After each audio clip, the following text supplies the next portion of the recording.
they're the ones that are going to have the biggest issues. The buyers, as long as you're giving them a good price, you know, that's what you're getting paid for doing it. I haven't had too many troubles with that.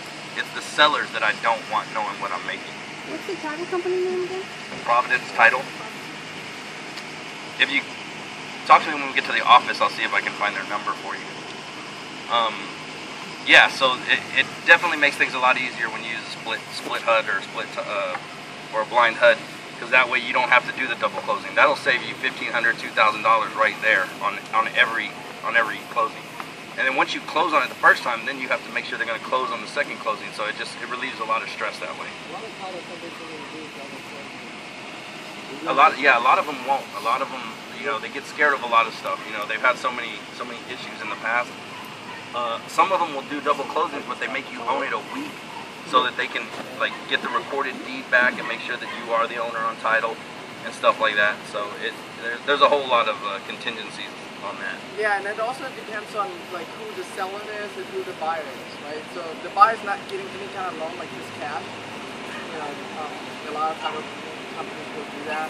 Or if the seller is an individual, not a bank. You know, or they'll do it, but they'll disclose that everybody knows what's going on. Most requirements will come from the finance with it. Most of the requirements will come from the finance like we're doing. Yeah, well, that used to be the case, but now even the title companies themselves, like, yeah, they took it on and said, all right, we're not going to do this type of deal. There's title companies that won't even do close short sale deals.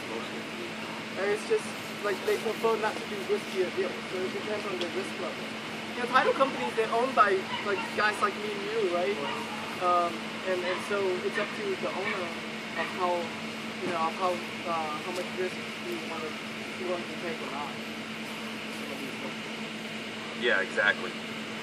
The attorney that owns the title company, it's up to them on what risks they'll take and stuff. You know, it's up to their personal preference on what they'll stand and what they won't. Kind of like you as an investor, what you'll do on a deal. It's totally up to them.